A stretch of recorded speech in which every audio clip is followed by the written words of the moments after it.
আছে আপনার? মনীষ ব্যানার্জি। কোথা থেকে আসছেন আপনি? আমি আসছি দক্ষিণেশ্বর। আমাদের রিক্রুটেবল একাডেমি স্টল ভিজিট করে আপনার কেমন লাগলো? দেখুন, আমি ফার্স্ট টাইম ভিজিট করেছি। আমার মনে হচ্ছে ভালো, ডেফিনেটলি হেল্পফুল ফর জব। কারণ পশ্চিমবঙ্গের জবের অবস্থা হচ্ছে প্রকৃতিতে জল খোঁজার সমান, ঠিক আছে? যেটা পাওয়া যায় পরে পাওয়া 14 আনার মতনই। That's it. আপনি আগেও বলেছেন যে আপনি 15 বছর ধরে আপনি এক্সপিরিয়েন্স আছে, কাজ করেছেন। তো যারা নতুন ফ্রেশার্স যারা আছে ওদের ব্যাপারে আপনি কি বলবেন? কারণ আমরা যে কোনো কোম্পানিতে ইন্টারভিউ দিতে গেলে ফার্স্ট অফ অল আগে জিজ্ঞাসা করে এক্সপিরিয়েন্স। তো আমাকে যদি কোম্পানি যদি সুযোগ না দেয় তাহলে আমি এক্সপিরিয়েন্স হব কি করে? ঠিক আছে, তো তাদের এটা ডিপেন্ড করছে টোটালি কোম্পানির উপর। এটা টোটালি ডিপেন্ড করছে কোম্পানির উপর, কারণ কোম্পানি কিভাবে অ্যাপ্রোচ করছে সেটার উপর। কারণ আমি যখন কাজে ছিলাম, আমি প্রেশারই ছিলাম।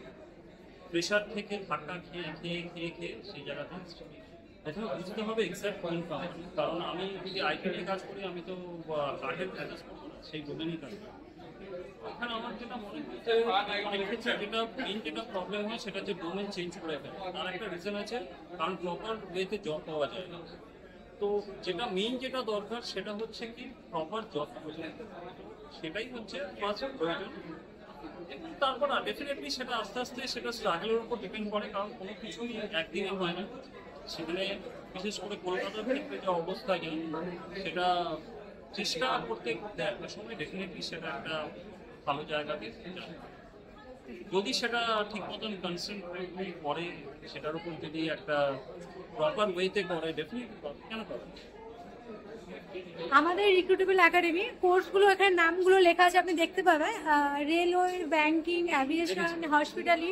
তো এইসব কোর্স করে ঠিক আছে, কতটা কি প্লেসমেন্ট আপনার কি মতামত? দেখুন, railway placement first of all যেটা দরকার এগুলো ভেন্ডারের আন্ডারে, ভেন্ডারের আন্ডারে। দেখুন, ভেন্ডারের আন্ডারে বলতে এখানে বলা হয় থার্ড পার্টি। হ্যাঁ, থার্ড পার্টি। ডাইরেক্ট আপনি কোনো পেরোল আপনি পাচ্ছেন না, কারণ এখন সব জায়গাতেই কস্ট কাটিংয়ের একটা ব্যাপার চলছে। কারণ এটা আপনার যে জায়গায় হোক না কেন, সেটা আপনার রেল হোক কিংবা আপনার যে কোনো প্রাইভেট পাবলিক সেক্টর হোক, ঠিক আছে? তবে আমার যেটা মনে হয় যে যদি সেটা থার্ড পার্টির আন্ডারে হয়, ঠিক আছে, সেটা তো অ্যাকসেপ্ট করা উচিত। ফার্স্ট অফ অল যদি সে ফ্রেশার হয়, প্রথমে টাকা পয়সার কথা না চিন্তা করে প্রথমে কাজটা শেখা মেইন ব্যাপার। তারপর হচ্ছে টাকা পয়সা, তারপর হচ্ছে